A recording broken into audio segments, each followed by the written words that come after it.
네, 하나님의 말씀을 듣고 전하는 귀한 시간입니다. 저는 이 말씀을 위해서 한 주간 삽니다.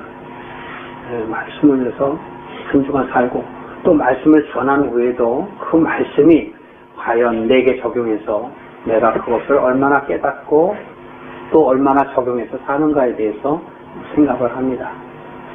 물론 여러분께서도 삶에 있어서 하나님의 말씀을 주일 뿐만이 아니고 계속 여러분들이 사모하시고 사랑하실 줄 믿습니다. 주님께서는 구하는 자에게 주신다고 했습니다. 여러분께서 구해야만 할 것입니다. 찾아야 할 것입니다. 그리고 두드려야 할 것입니다. 구하고 찾고 두드리는 자에게 하나님께서 깨닫게 하시고 우리 안에 천국을 누리게 하신다는 말씀을 여러분 기억하시기 바랍니다. 지난 시간에 우리는 어땠습니까? 마지막 때에 대해서, 종말에 대해서 우리가 말씀을 나눴지요. 세상의 모든 사람들이 현재 닥쳐있는 모든 기근이나 환난이나 또 폐폐적인 또 쾌락을 추구하는 그러한 사람들을 바라보면서 세상을 바라보면서 종말이다 라고 이야기합니다. 그러나 그 종말이 과연 하나님께서 원하시는 종말인지 아니면 세상이 얘기하는 종말인지를 우리 크리스찬들은 바로 깨닫고 살아야 하는 것이지요. 하나님의 말씀을 우리가 오해해도 안 되지요. 우리는 하나님의 말씀을 잘 이해하고 부요한 마음에 이르러야 됩니다. 그것이 하나님이 원하시는 것이에요. 지난 시간에 우리가 마지막 절을 이렇게 보면 하나님께서 예수 그리스도를 이 땅에 보내신 것은 하나님의 나라를 알게 하시고 그 하나님의 나라가 여러분 안에 이루어지기를 원해서 예수 그리스도를 이 땅에 보내셨다는 것입니다. 그런데 그 예수 그리스도가 어떻게 여러분을 만나며 여러분을 어떻게 자라게 하고 여러분이 어떻게 하나님께로 돌아가게 하는가를 성경을 통해서 우리에게 알게 하셨다는 것이에요. 성경을 수천 년에 걸쳐서 기록을 했지만 그것을 잘못 오해해서 그 말씀 안에 영생이 있는 것은 알고 연구하지만 사람이 눈으로 보고 해석을 하기 때문에 하나님의 뜻을 모른다는 것입니다. 그렇기 때문에 종말의 때를 바리새인들이 어느 때 그런 일이 일어납니까? 라고 예수님께 물어보기도 하지만 제자들 또한 그것이 궁금해서 어느 때 그런 일이 일어날 수 있을까요? 라고 예수님께 여쭤봅니다. 지난 시간에 제가 여러분께 뭐라고 말씀을 드렸습니까? 예수님께서는 그것은 전부 하나님의 권한이기 때문에 하늘의 천사도 또 아들이 나도 모른다고 그렇게 말씀을 하십니다. 그런데 그렇게 말씀하시는 이유는 무엇이냐 하면 마지막 때를 설명해 주어도 이해를 못한다는 것이에요. 왜냐하면 눈으로 보는 세상의 종말만을 생각을 하기 때문에 전혀 이해를 할 수가 없다라는 것이지요. 예수님께서는 그렇게 말씀을 하십니다. 너희들이 그 노아의 때를 아느냐? 노아의 때에 수많은 사람이 먹고 마시고 자기의 삶대로 살았다. 그들에게 종말이 있을 것을 분명히 얘기하고 또 그렇기 때문에 하나님께 돌아오라고 얘기했지만 숱한 사람들은 다 죽음을 맞을 수밖에 없고 노아의 가족 8명만이 살았다. 그것은 무엇을 의미하느냐? 지금 내가 여러분에게 이야기한다 해도 여러분들이 받아들일 수 있는 준비가 되었다면 받아들일 것인데 아직 받아들일 준비가 안 되었다는 것이에요. 그러나 예수님께서는 물어보는 이들에게 그래도 말씀을 해주셔야 하기 때문에 알든 모르든 마지막 때에서 말씀을 이야기하시는데 이해를 못할까봐 여러 가지 비유로 말씀을 하십니다. 여러 가지 비유. 그 중에 지난 시간에 우리가 비유를 통해서 잠깐 들어봤죠. 그래서 그것을 풀었습니다. 마지막 때에 겉옷을 가진 자가 되돌아가지 말고 아이린 자들이나 젖먹이들은 화가 있고 또 도망하는 일이 겨울에 나타나지 않도록 해라. 여러 가지 말씀을 했습니다. 그러나 그것을 알 수가 없죠. 또 종말의 때는 많은 선지자들이라고 하고 또 자기가 그리스도라고 이야기하면서 표적과 이사를 막 나타낼 것이다. 이렇게 얘기합니다. 그래도 너희들은 믿지 말아라는 것이에요. 왜? 참 그리스도는 예수님 한 분밖에 없는데 다른 사람들이 자신이 메시아라고 이야기하면서 기적과 이사를 나타낸다는 거예요. 그렇다면 겉으로만 보는 사람들은 그것을 따라간다라는 얘기죠. 그렇기 때문에 너희들은 메시아가 광야에 있다 하거나 또는 골방에 있다고 하더라도 쫓아다니지 말라라는 것이에요. 왜일까요? 왜? 하나님의 사람들은 하나님의 때를 알 수가 있다라는 것이에요. 지금은 모르지만 그 때가 되면 알 수 있다라는 것이에요. 그렇다면 그 때가 언제일까요? 그 때를 우리가 지금 알고자 은혜를 나누는 것이에요. 다행스럽게도 성경을 통해서 이미 우리에게 주셨기 때문에 에바다 깨어진 자는 그것을 깨달을 수 있는 것입니다. 그렇다면 여러분이나 저나 깨닫는 말씀을 통해서 은혜를 받는 것이 그것이 복인 것입니다. 깨닫는 자는 복이요 깨닫지 못하는 자는 아직 복이 임할 그런 때가 아닌 것입니다. 자, 그것을 하나님께서는 그렇게 얘기했습니다. 예수님께서 천국은 여기 있다 저기 있다 하는 것이 아니요.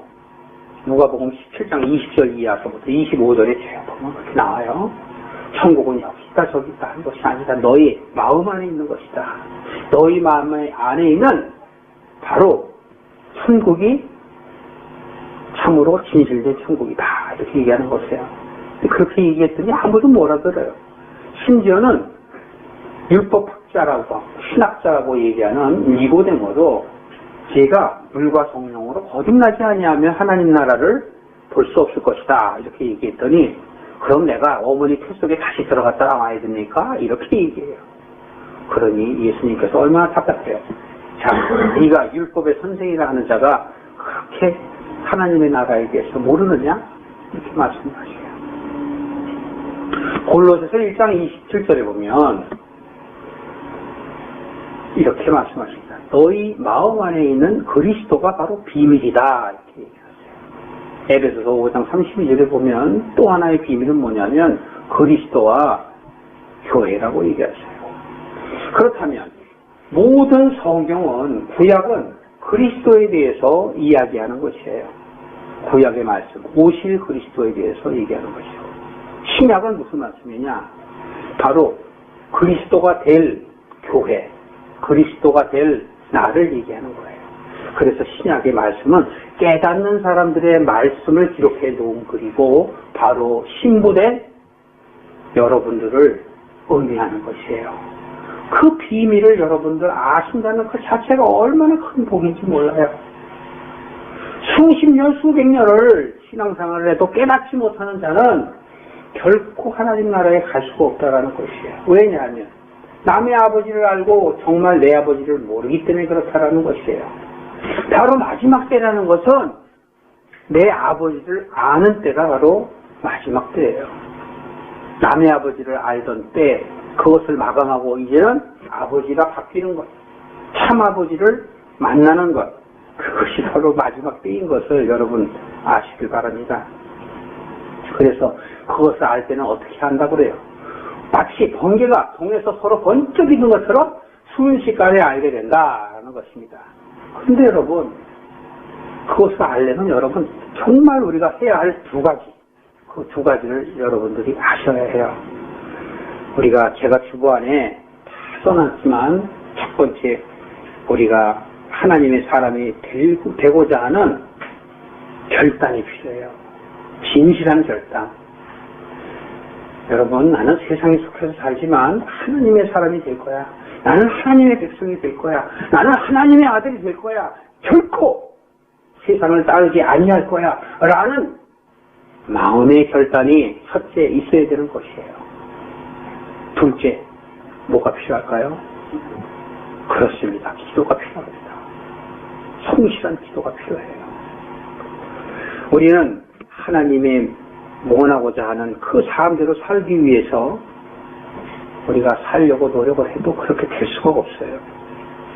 그렇기 때문에 우리는 하나님께 진실한 기도를 할 수 있는 그러한 간절함이 있어야 하는데, 자, 어떤 기도가 필요하냐면, 하나님, 주님의 말씀을 하겠습니다. 내 생각대로 사는 삶이 아니고 온전히 주님께서 말씀하시는 대로 살겠습니다 라고 기도해 준다라는 것이에요. 그 기도를 하나님께서는 들으시는 거예요. 나를 부인하는 기도, 나의 주장을 없애는 기도, 하나님 이렇게 해주세요 저렇게 해주세요, 그것이 아니라 주님 앞에 순종하려고, 주님 앞에 순복하려고, 주님 앞에 복종하려는 마음을 가지고 성령을 구해야 하는 것이에요. 그때 하나님께서 역사하셔서 성령의 감동, 감화를 우리에게 주시는 것입니다. 그 두 가지 여러분 잊으시면 안 돼요. 그것이 여러분 성령을 받는 길이고 하나님 나라를 찾는 길이에요. 그렇기 때문에 마태복음 16장 24절에 보면 뭐라고 있습니까? 우선 너희가 나를 따라오려거든 어떻게 하라고요? 자기를 부인하고, 또 두 번째 자기의 십자가를 지고 따라오라 이랬잖아요.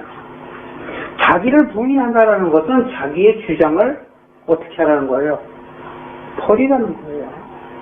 내 소견, 내 생각, 내가 하고 싶은 것을 어떻게 하라고요? 버리라는 거예요. 자기의 십자가를 지라는 것은 갈라디아서 5장 24절에 보면 나의 정과 욕심을 버리라는 거예요. 정과 욕심을 버려라. 자기를 부인하고 정과 욕심을 버려라. 그게 뭡니까? 하나님을 따르겠다는 제자가 어떻게 세상 것을 바라보며 마귀의 자녀 된 자로서 살아가면서 어떻게 하나님 나라에 가겠다고 입으로만 주여 주여 그럽니까? 그러니까 예수님께서 주여 주여 하는 자라고 내 나라에 들어올 수 없다라고 그러잖아요. 입으로 말씀은 잘하세요. 성경의 말은 잘하되 이것을 해석을 엉터리로 해버려요. 이러니까 문제예요. 세상의 부귀, 명예, 죄송합니다. 부귀와 명예, 잘 되는 것, 그런 것을 원하니 오늘날에 크리스찬들이 바른 크리스찬이냐 이거예요. 과연 기도를 할 때, 아버지 할 때 마귀가 올 것인지 하나님이 오는 것인지 알지도 분간도 못해요. 내가 무엇을 위해서 기도하는지도 모르고 내 삶이 무엇을 위해서 사는 삶인지도 모릅니다. 성경은 분명하게 얘기해요. 우리의 육신을 마감하는 날까지 우리가 하나님의 말씀을 깨닫지 못하면 마치 우리가 청와대나 백악관에 들어가려면 신분증 받아야 되잖아요. 그 신분증을 못 받아요. 그 신분증 못 받으면 어떻게 돼요? 못 가잖아요. 이건 미국에서도 뭐 소셜 그거 없으면 살아가지 못하지 않습니까? 똑같은 거예요. 하나님 나라는 이 세상이 바로 하나님 나라의 모형이고 그림자라고 그랬잖아요. 그러니까 이 세상에서 이루어지는 일들이 하나님 나라에서도 분명히 있다라는 것이고, 또 예수님께서 베드로에게 천국 열쇠를 주면서 네가 땅에서 매면 하늘에서도 매일 것이요 하늘에서 매면 땅에서 풀면 하늘에서도 풀릴 것이라고 그러잖아요. 그렇죠. 분명히 있다라는 사실입니다. 오늘 마태복음 24장 29절부터 볼 차례죠. 근데 28절에 보면 지난번에 저희가 안 했죠. 27절까지만 했는데 28절에 보면 주검이 있는 곳에는 독수리들이 모여있으니라. 주검이 있는 곳에 독수리. 아주 간단한 거죠. 시체가 있는 곳에 독수리가 꼬이잖아요. 그런데 여기에서는 그런 의미가 아니고, 내가 세상적인 생각이 내가 죽으면 말씀이신 독수리가 온다라는 것이에요. 비유로 얘기하죠. 비유. 내가 죽을 때 독수리가 온다라는 것이에요. 독수리는 에스겔서를 보더라도 또한 요한계시록을 보더라도 네 생물의 비유로 해서 나와요. 사람같이 보이는데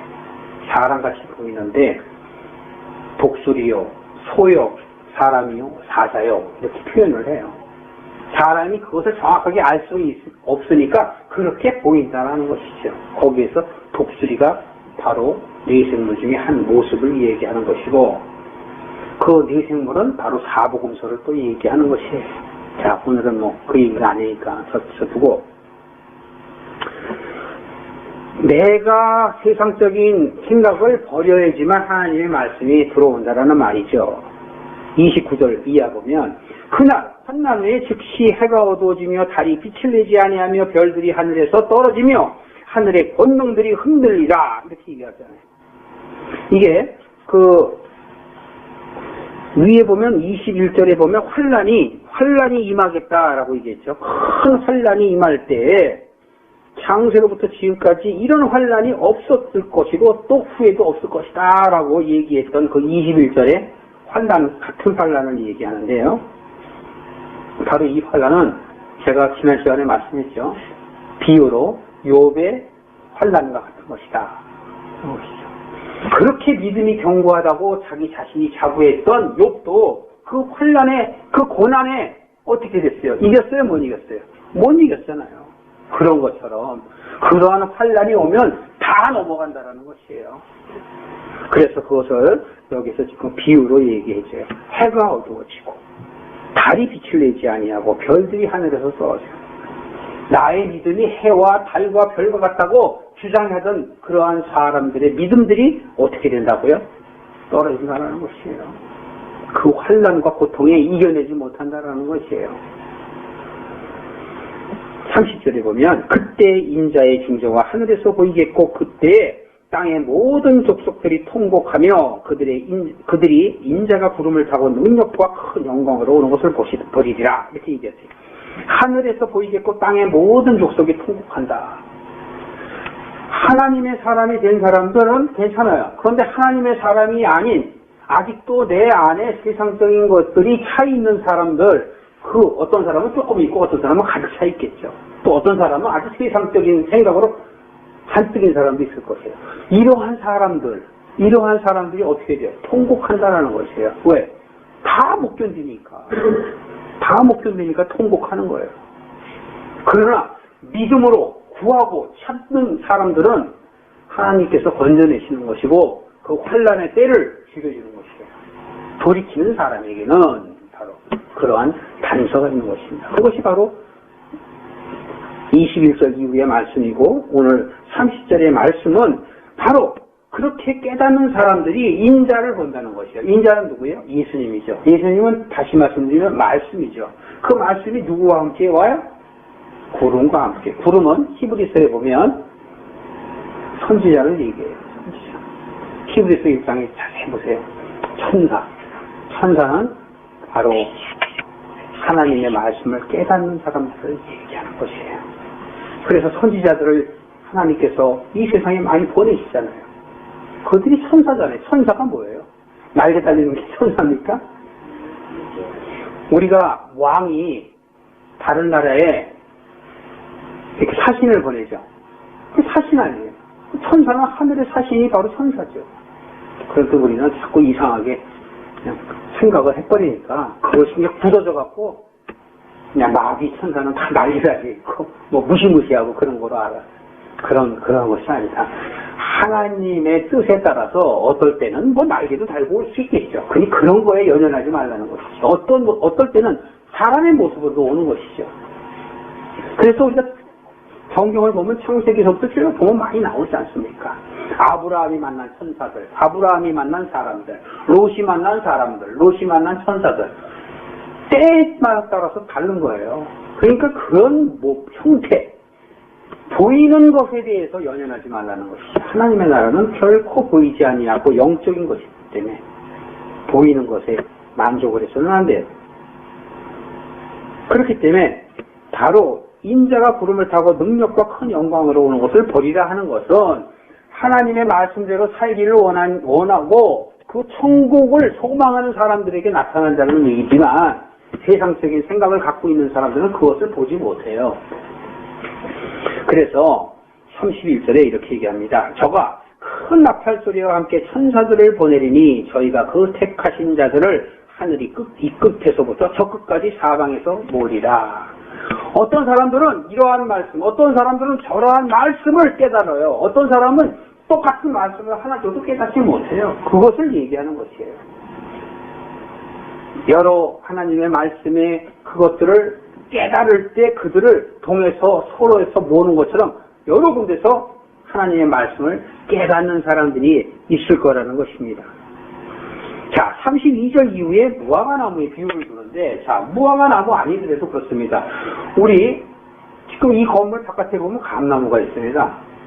근데 여기는 사계절이 뚜렷하지도 않은데 이 감나무가 감을 주렁주렁 열렸다가 또 지나고 나면 잎이 다 떨어져 버려요. 또 제가 유심히 봤어요. 잎이 하나도 없습니다. 그러더니 요즘에 보니까 또 잎이 파랗게 나왔어요. 잎이. 바로 무화과의 비유가 그런 것이에요. 마치 가지가 딱딱해져요. 딱딱해지면 어떻게 돼? 잎이 다 떨어지죠. 잎이 다 떨어져요. 그런데 과실을 맺으려면은 가지가 어떻게 돼요? 말랑말랑해져 갖고 새싹이 돋아요. 그리고 잎이 나오게 돼요. 그런 다음에 어떻게 됩니까? 감이 열리기 시작하는 것처럼 무화과가 열리기 시작하는 거예요. 제가 무화과 나무 있는 집에 가서 봤어요. 똑같아요. 아주 잎이 그냥 하나도 없이 다 떨어지더라고. 그러더니 요새 또 잎이 쫙 났어요. 부둥가지는 바로 바리새인과 같은 유대인을 이야기하는 거예요. 오늘날에 크리스찬이라고 하면서 율법적인 예배를 드리는 사람들을 얘기하고 율법적인 신앙생활을 하는 그런 초보신앙적인 사람을 말하는 것이에요.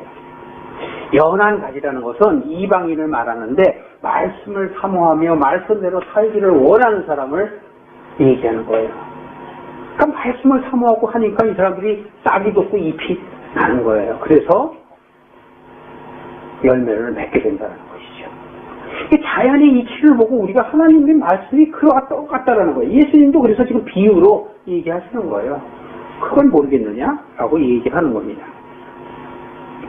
33절에 보면 이와 같이 너희도 이 모든 일을 보거든 인자가 가까이 곧 문 앞에 이른 줄을 알라. 연한 가지 같은 상태가 되어야지만이 주님이 바로 옆에 있는 것을 알게 된다는 것이죠. 부둥 가지 알 수 있나요? 몰라요. 언제 잎이 줄지 어떻게 합니까? 모른다는 것이죠. 그래서 34절에 이렇게 얘기합니다.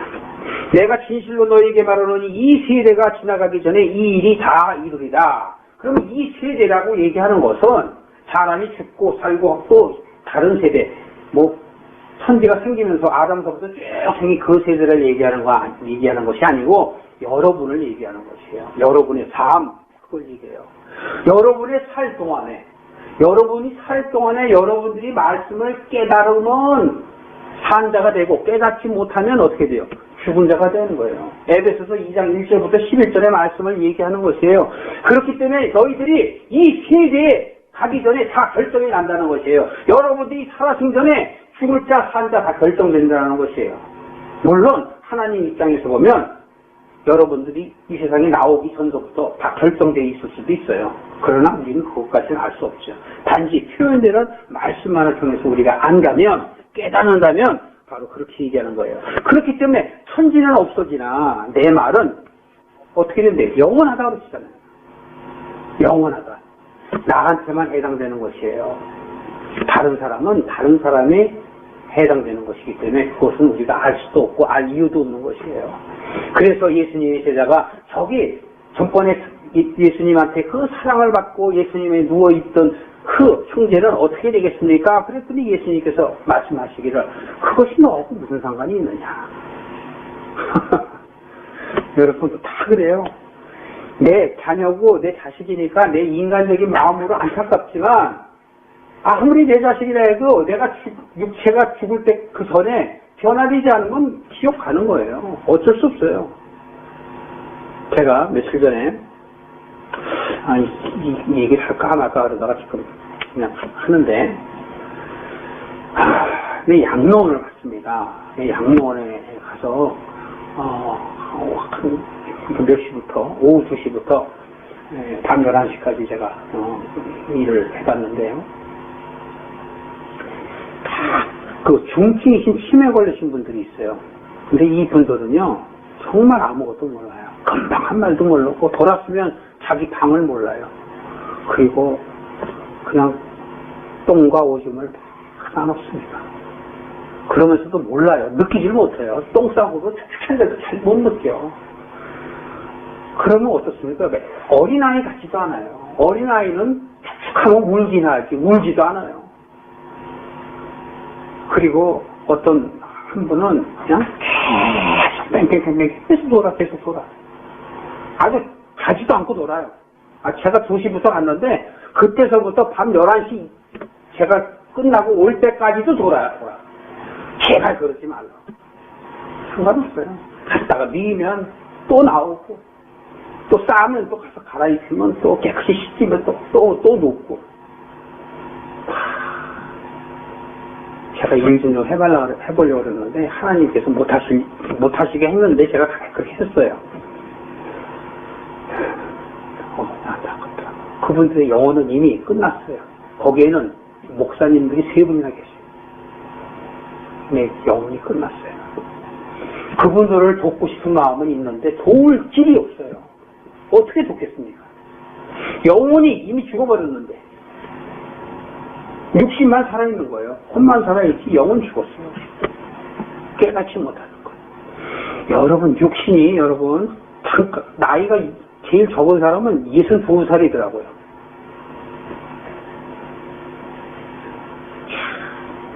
안타까워요. 어떻게 그 사람들이 구원을 받겠습니까? 안타깝더니. 그러니까 여러분 제가 오늘도 말씀을 전하면서 그것이 생각이 나는 것이 왜냐하면 우리가 육신이 바로 있을 때 우리가 하나님의 말씀을 깨닫고 말씀대로 살려고 하지 않으면 이미 기회는 없는 거예요.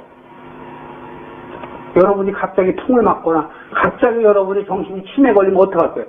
그 전에 내가 깨닫고 하나님의 뜻대로 살려고 했던 그 경력이면 되지. 만약에 그것도 없다면 어떻게 될 거예요? 기회가 없는 거예요, 영원히. 그 이후에 보면 그 말씀이 또 나옵니다. 자, 36절 보세요. 그러나 그날과 그때는 아무도 모르나니 하늘의 천사도 아들도 모르고 오직 아버지만이 아시느니라. 우리의 생사는 누가 주관하신다고요? 하나님이 주관하십니다. 하나님. 그러니까 우리가 빨리 변하지 아니하면 기회가 없을 수도 있다라는 것이에요. 그걸 얘기해요. 37 이후에 그걸 뒷받침해서 설명해. 36절의 말씀은 노아의 때와 같이 인자의 임함도 그렇다. 너희들이 노아의 때처럼 먹고 사는 것에 급급하고 살다가 보면 그냥 멸망할 수가 있다. 그런 얘기예요. 그때도 어떻게 되느냐. 노아만 구원받지 않았느냐. 결코 믿음으로 구원받기를 원하는 사람만이 구했다라는 것이에요. 그것이 바로 38절의 말씀입니다.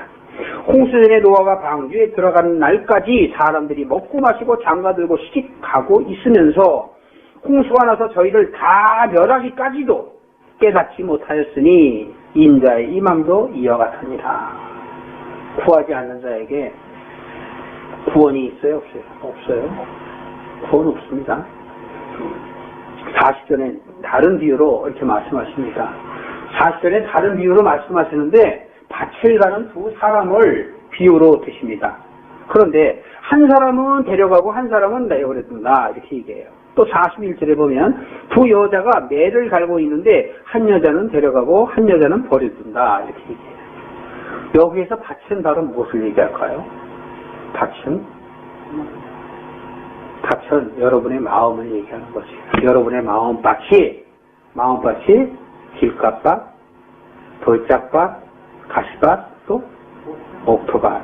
옥토밭으로 변하지 아니하면 씨를 심을 수가 없잖아요. 좋은 씨를 심는 게 아니라 좋은 씨를 받아들일 수가 없잖아요. 좋은 씨는 누가복음 8장 11절의 말씀에도 씨는 하나님의 말씀이다라고 얘기했고 좋은 씨는 바로 하나님의 아들이라고 얘기했고 그 씨가 내 안에 들어와서 살아야 돼요. 그래야 내가 변하는 것인데 그 씨를 받아들이지 못하면 버림을 받는다는 것이죠. 제가 버린다고 그랬잖아요. 버릴 것이다. 그러므로 어떡하라? 깨어있어라. 어느 날에 주가 임할지 모르니 깨어있어라. 그리고 주가 임한다라는 것에 대해서 43절부터 51절까지 쭉 또 설명하는 거예요. 주가 언제 임하느냐?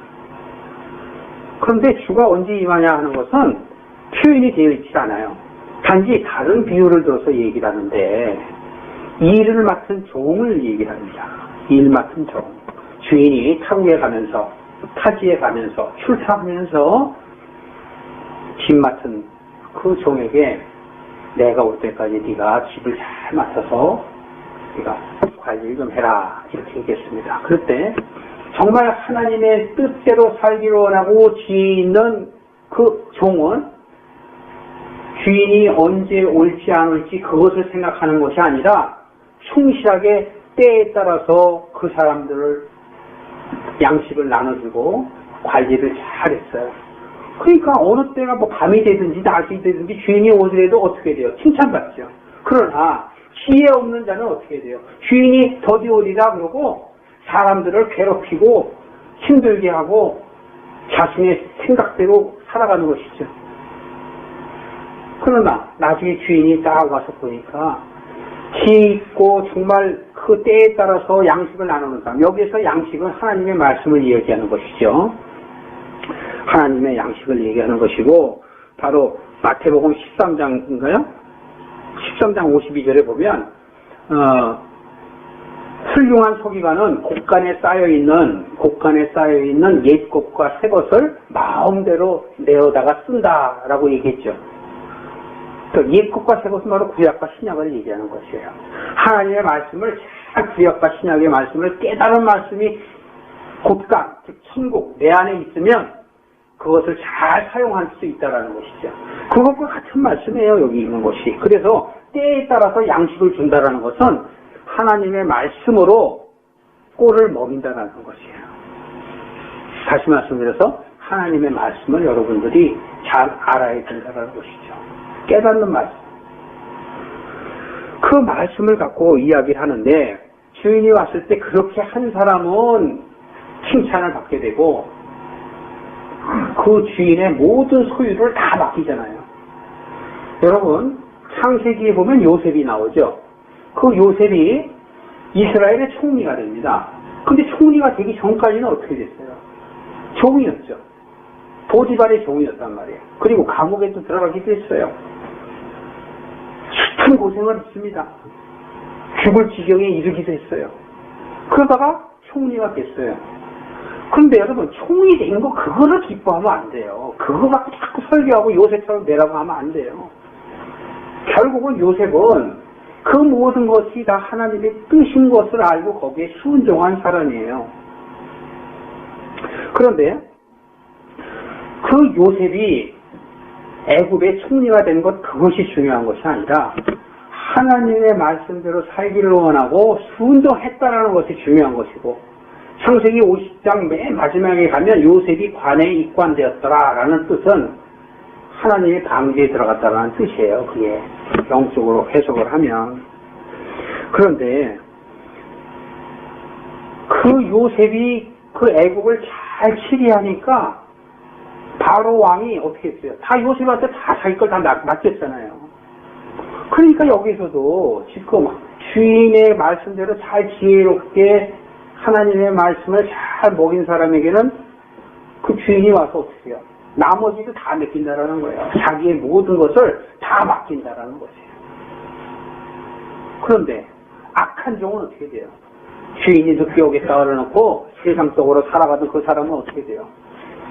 자기 것을 뺏기는 것뿐만이 아니라 내쫓겨서 슬피 이를 갈잖아요. 그것이 맨 마지막 절에 있는 것입니다. 맨 마지막 절 볼까요? 51절. 주인이 이르되 엄히 때리고 외식하는 자의 받는 법이죠. 법에 처하려니 거기서 슬피 울며 이를 갈미 있으리라. 지금 내가 설명을 다 했어요. 여러분, 우리들 안에 결론을 말씀을 드리면 지혜 있는 종은 곡포밭을 만든 거예요. 밭을 잘 가른 거예요. 밭을 잘 갈아갖고 그 깨닫는 말씀을 키우는 것이죠. 그 깨닫는 말씀을 키워서 그 말씀의 나무를 만들고 말씀의 나무가 바로 열매들을 맺게 되게 하는 것이죠. 그렇게 되는 사람들은 결국 하나님의 나라가 임하는 것인데 그렇지 못하고 자기 소견대로 사는 사람은 주인이 늦게 오리라 그러고 내 삶대로 사는 사람들은 결국은 모든 것을 다 뺏기고 통곡하게 된다. 모든 땅의 사람들이 통곡하는 것처럼 통곡하게 돼요. 그러면서도 왜요? 왜? 이렇게 얘기합니다.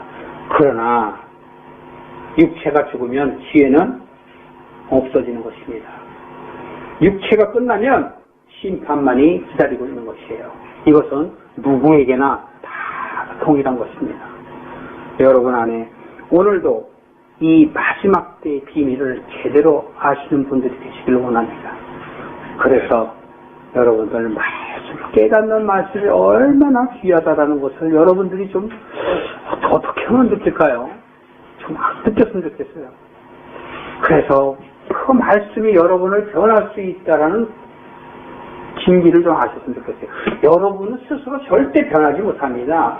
여러분이 아무리 작정을 하고 나는 이렇게 살 거야, 나는 이렇게 할 거야 하고 아무리 계획표를 세우고 아무리 좋은 책을 갖다가 프랭클린이든 뭐 좋은 사람의 무슨 10가지 무슨 법칙, 301가지의 법칙 갖다가 붙여놓고 그것을 연습 삼아서 수도 없이 훈련을 한다 해도 절대 안 변해요. 변할 수가 없어요. 오직 깨닫는 말씀만이 여러분을 변하게 하세요. 말씀을 깨달으면 깨닫는 말씀이 나를 적용해서 나를 움직이지 내가 움직이는 것이 아니에요. 그렇기 때문에 오늘 말씀 중에 두 가지 여러분 잊어버리지 마시기 바랍니다. 첫 번째 뭐라고 그랬어요?